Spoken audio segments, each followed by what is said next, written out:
උඩින් හොඳේ ඉර උඩ තියන්නේ. මේ ඇත්ති චැන්දල දීලා තියෙන ඉර very good Yashini එළියට තියන්න. මේ අවුම ඇතුලේ නෙමෙයි මෙහෙම. මගේ සුදු මාතුළු තියන්න බැටියා. ඕක පුතාගේ. හරි. චොයි බබා. චොයි පුතා. ඔව් පුතේ. හා පුතක් තියන්න. එයා අල්ල ගන්නම්ම. මේම ලං වෙන්න තියන්නේ. හොඳද? මේ ඇටේට අනිත් ඇටේ ගෑවෙනවා. තවිරු very good. මෙහෙම පේලියට තියන්න. Anya very good. සවිත්‍යා පේලියට තියන් යන්න. මෙහෙම එක තැන මෙහෙම මේකට හේතු කරලා මේකට හේතු කරලා මෙහෙම. ඔහොම දිගට තියන් යන්න. අන්න එහෙම. මේක පුතේ මෙන්න මේ විදිහට. මැදින් පටන් ගන්න මේ.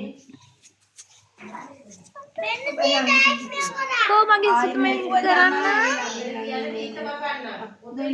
අන්න එහෙම ඉරේ. පුතා කොටු මකාගෙන චුට්ටක්. සිතුමි බබා කියන්කෝ. හරි ඔන්න හොනස්සයි. ඔන්න මල්ලි වාඩි වෙන මෙතනින් බලන්න. කො පුතේ කො දැන් මං බලනකො කරන්නේ.